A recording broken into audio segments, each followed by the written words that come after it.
Hello and welcome to Experience Fulton the Podcast. I'm Regina Waller, Division Manager, Communications and External Affairs for Fulton County. This podcast will not only provide you with information regarding the services and products that Fulton County has to offer, but we'll give you a close-up look into the department and the people who bring you those services. Welcome to Experience Fulton the Podcast. I'm Regina Waller in the Department of External Affairs in Fulton County. Experience Fulton the Podcast works to bring you behind the scenes of the different departments here in Fulton County. But as I always say, this one is a very special episode because starting April 27th, early voting kicks off in Fulton County for the May 19th primary. But before we get into that election cycle, we want to make sure that the residents of Fulton County know exactly what to do and understand the process when it comes to the elections team and providing transparent election processes. So I'd like to welcome with us today, we have Ms. Nadine Williams, the Director of Registration and Elections. Thank you so much for joining us. Thank you for having me. Good morning. Good morning. Good morning. So we wanted to talk about early voting kicking off on April 27th. Also, this is all for the May 19th primary. So what can voters expect during the advanced voting period? Yes, so the advanced voting period, like you said, starts on Monday, the 27th of April. They can expect to find 32 locations. We have distributed them evenly throughout Fulton County from Palmetto Library all the way to OC Library. They can drop off absentee ballots now this year at all 32 locations, whether it's via Dropbox, registrar's office on site, or the poll manager being deputized to receive them. They can return their absentee ballots by mail as well. So that's new, dropping off the absentee ballots at each of the AV locations this year. Normally we would do 7, but now we have them at all 32. So the voters that are participating in advanced voting has significantly increased over the last 10 years. Let's talk about that. Why do you see that increase with advanced voting? I think it's because of convenience. We have tried to make them easy as possible so people can, vote and go on with their lives, whether you're dropping off your child at school, going to the library.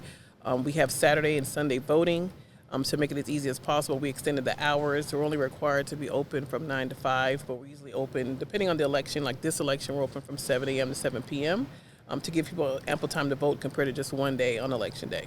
Thank you for telling us about the operating hours, because that was my next question. But when a voter walks into an advanced voting location, let's walk us through the process. What do they see? What has to happen before they can make it to the machine to cast their ballot? They have to show ID, so you make sure you have your ID with you, acceptable form of ID, and the list of those are on the website. You can pretty much show that ID to the voter. They should be greeting you with a friendly smile and welcoming you in. There's sample ballots on the wall, so you can review those before you get to the BMD to cast your ballot, so you can expedite your process. It's quick and simple. You choose your items on the BMD. Make sure you review your ballot before you scan it, because again, if you scan that ballot in, we cannot take it back. So you want to review it to make sure your selections are showing on that ballot, because it does print what you selected. And once you scan that, you can walk out the door, get your sticker, and go about your day. So we are here in the Elections Hub in South Fulton, and as you can see behind us and here around us, you guys are preparing. You all are getting ready for this 3-week period. Tell us about the preparations for advanced voting. Yeah, so as you see behind me, there are machines that have to be, logic and accuracy tested. Ballots have to be proofed to be on those machines. You can't see the people in the back, but they're recruiting poll workers, they're training poll workers. So it's a lot of work that gets done. We are happy to do that work. We have a very dedicated staff that loves this process, no matter how hard it can be at sometimes. And they do work long hours, but they love the work. And it's just an ongoing thing that we get ready to serve our voters. And this is not preparation that is just beginning. You guys have been working for months to get ready for this May primary, correct? That's correct. It starts with polling place changes. It starts with daily voter roll maintenance that happens every day. It doesn't stop. So it's an ongoing process. People think that we just work one day a year, but we do not. It's a lot of work that takes place before we get ready for elections. So let's talk about the polling place changes. As you mentioned, that has occurred. The board, and you've worked with the board to make sure that those things are in place. When there are polling place changes, how do we get the word out to voters? So we are required by code to mail a precinct card to those voters, but also our board asked us to do a project, and we got the assistance from external affairs and from emergency management to start sending text and email messages to voters. So if voters have their email address or their mobile phone number on their voter information page on My Voter page, they will receive those notices. It'll be a text saying advance voting is going to begin, or if it's a polling place change, it could tell you that your polling place has changed. Please double check your information so you know where you're going to vote. So throughout the advanced voting process, April 27th, that starts that Monday and goes through Friday, May 15th, over 3 weeks, voters can vote at any of the 32 locations. So this is in preparation for the May 19th election. So on election day, there is only at your assigned location, correct? That's correct. And a lot of voters do confuse that. They show up at the advanced voting site thinking they can vote, and you will be told to report to your election day location. So we do, again, remind voters to go to My Voter page if you're not going to take advantage of advanced voting or absentee by mail, to make sure you look up where your assigned location is for election day, because we did again have changed several, and we want to make sure they know that information before they go out. But you do have to go to your assigned location. So once we get through advanced voting, and then we have the May 19th primary, we have another election, the runoff, correct? We do. If there's a runoff, and we're going to throw a nickel in the air hoping there isn't one, or a quarter, whatever. But there most likely will be a runoff. There's a lot of candidates on the ballot. So there is a runoff, and that information will be on the website. And again, the advanced voting locations could possibly change for that. So we do want people to do their research and go on the website. We do not anticipate any polling place changes, but that does happen if some type of emergency were to take place. So we always ask people before you head to the polls, go to My Voter page, triple check everything before you head out. So Director Williams, let's talk a little bit about Fulton County elections. Is often in the local, state, national, international news. But your goal is to make sure that the facts are out there, just the facts. So what strategies do you have in place to achieve the goal that you all are telling voters and showing voters that we have a clear, transparent process? Right, so everything is open to public observation. People are welcome to come in here when we're tabulating to watch the process. People are welcome to go and watch the polls open and close. But we do want you all to get the facts. We have Fulton Facts on the website, so if you see something in social media or on the media that you have a question about, you can feel free to email us or check our website, because it will most likely have an answer, our factual information on that website. And then also, we talk about security at the advanced voting locations, also at the hub, and in the election day locations. High level of security is a priority for you, correct? Yes, it is. We did experience some bomb threats in 2024, but we are working with Fulton County Police to make sure all of our sites are secure. We have officers that are assigned at locations. We have roving officers going around the precinct. So we are working. We have worked with them very closely to make sure everyone is secure, our poll workers and the voters included. So what would you say to voters that are preparing to put together an election plan as we get into this election cycle? In regards to getting ready to cast their ballots. I would repeat, and I'm going to repeat it again. Go to My Voter page. Look at your sample ballot. Make sure that where you are registered to vote, those candidates are on your ballot. Go ahead and double check where the advanced voting locations are. If you're going election day, double check that as well. And if you see anything that you don't agree with, email us, and we'll feel free to research your information, make any corrections as necessary. But we want you to just look it up so you can just streamline the process when you go out. All right. Well, we want to say thank you so much for joining us. We have a lot of information here regarding the Department of Registration and Elections, and also in preparation for advanced voting, as well as the May 19th primary. So thank you so much for joining us and providing us these updates. Thank you for the opportunity. Thank you.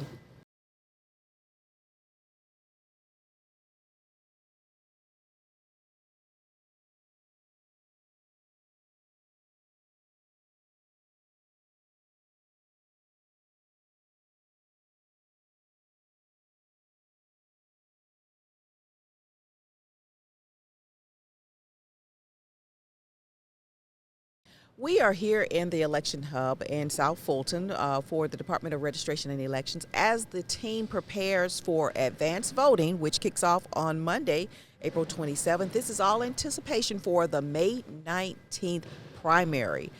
This team has not just begun putting everything together and getting to work in preparation for this upcoming election. In fact, as I always say, this team is 365, 24/7, because it's always providing some type of information. And one type of information that the team puts together is for education and outreach. And on that note, I'd like to welcome Ms. LaShandra Little, who is the Voter Education Outreach Manager for the Department of Registration and Elections. Thank you so much for joining us. Thank you for inviting me.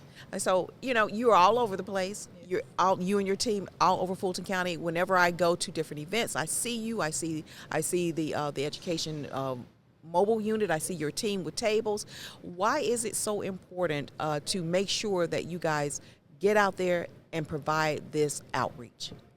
So for folks who are watching who may not know, Fulton County is massive. We have 15 cities that make up Fulton County. And so my goal with the Voter Education and Outreach team is to make sure we are doing events and providing education to the citizens of Fulton County in all 15 cities. And so that's why it's important for us to be everywhere, because we don't want someone to say, I didn't know. And so for voting in general, I say all the time to my team, there's power in your voice and power in your vote.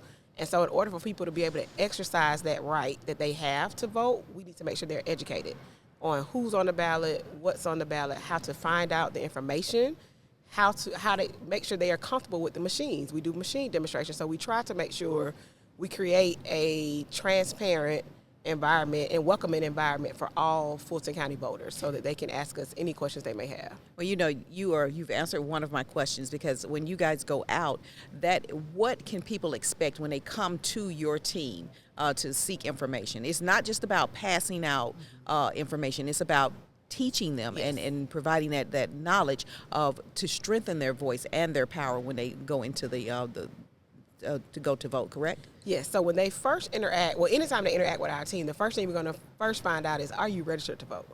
And if they are registered to vote, we are checking their status. So we pull everyone up in the system and we make sure, is this still your same address? Is this still your same information? Because in order, one, to exercise that right that they have, we want to make sure they're in the right place. And so once we get all of those details out the way and we pull up their correct ballot, we show them, this is your sample ballot. These are the folks who are on your ballot. And they say, well, we want to know a little bit more. Because we are a government entity, nonpartisan, we don't get into the who they should vote for or what we think about the candidate, but we point them to where they can go to find out that extra information about those different candidates. Because this is the primary, which I typically like to call the playoffs, because I say the parties are duking it out against each other to see who will make it to the big game. If there are folks who want to know a little bit more information about whether it's a Republican candidate or Democratic candidate, we will point them to the information that we have publicly on our website for how they get in touch with those parties to find out more information about the candidates. So it's all about making sure they have the knowledge as they prepare to make decisions when they vote. Yes, as we always say, and this is something you said from External Affairs, plan your vote. In order for them to plan their vote, they have to have all the resources necessary to know what they need to do when they go to the polls. And when you guys go out, you all are very popular. You're very, very popular. And you're helping people to find out if they're registered to vote. You also help them to get registered to vote if they are not. And I've had an opportunity to see some of the photos and to visit some of the areas where you all have been stationed. And people come. They're seeking this knowledge, would you say? Yes, they come. And I can give you an example. We were at Clark Atlanta University actually on yesterday, and there were students who kept coming by and said there were other people who were on campus that I thought I registered with, but I'm still not showing in the system. And so they were flocking. We had hundreds of students just coming to the table to check their status, making sure they were in the system. They said I could never find myself. So we helped many students on yesterday just simply get registered to vote, because they wanted to, while they're here in Atlanta for school, they wanted to be able to vote in the Georgia elections as opposed to where they're from. And so you mentioned going to Clark Atlanta, so let's just kind of talk about education and schooling people here in the election hub, because in addition to going out into the community, we have something amazing called the Elections Academy. Yes. So tell us about that. So our Elections Academy, when I first started, I was told we need you to start an academy. We want citizens to be able to cut down on the misinformation that we see published sometimes on the website, on the news, social media, et cetera, and really be able to see how all of our divisions work. We have 10 divisions that make up registration in elections. And so the Elections Academy walks the average citizen through all of our divisions. So basically from the time you register to vote to the time you cast your ballot and where that ballot goes, how it's cast, how we report the numbers, we walk them through every step of what we do in elections so they can feel more comfortable. And then when they hear something out in the community that is not true, they can say, no, this is what actually happened. So it really helps us create more ambassadors and more mouthpieces to say, no, this is what actually happens in elections. And so it was very important for us to start that. And we've had probably now maybe about 100 graduates of the Elections Academy. 100 already? 100, yes, 100. Wow.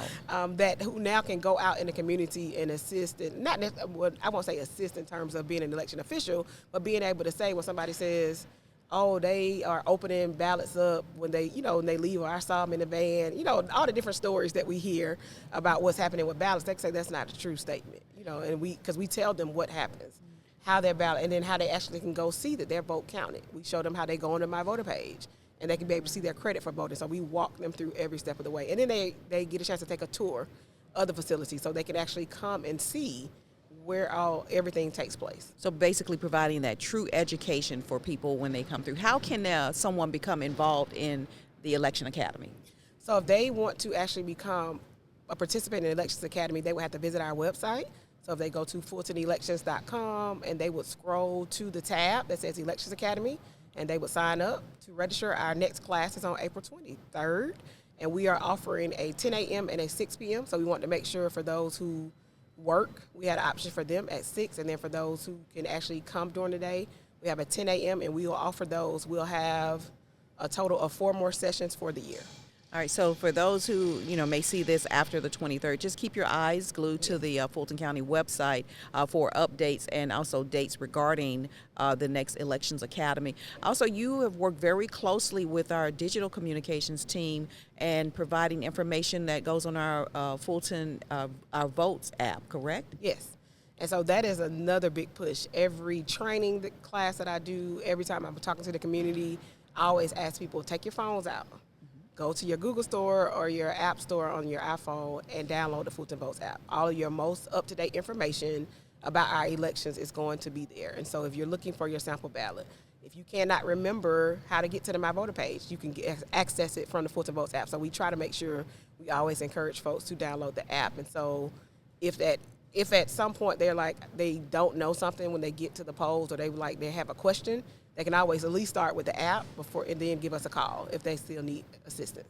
All right, so thank you so much for stopping by and talking with us and providing some updates and information to our voters here in Fulton County. And just keep in mind, knowledge is about power, and also education. And that is what the voter education outreach area does for us here in Fulton County. So we want to say thank you again for joining us.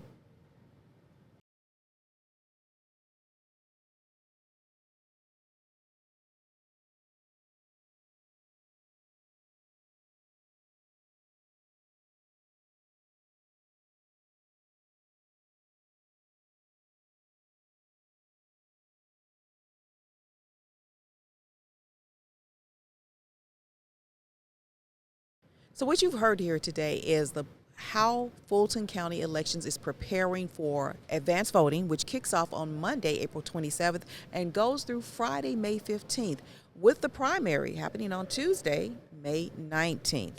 You've heard about the process, what goes on behind the scenes, and how we prepare. And you've also learned about education and outreach. But one thing we want to mention regarding education and outreach, if you would like for that team to come out to one of your events, to the community, or one of your schools, be sure to go to our website, www.fultoncountyga.gov, to complete that form to invite them out.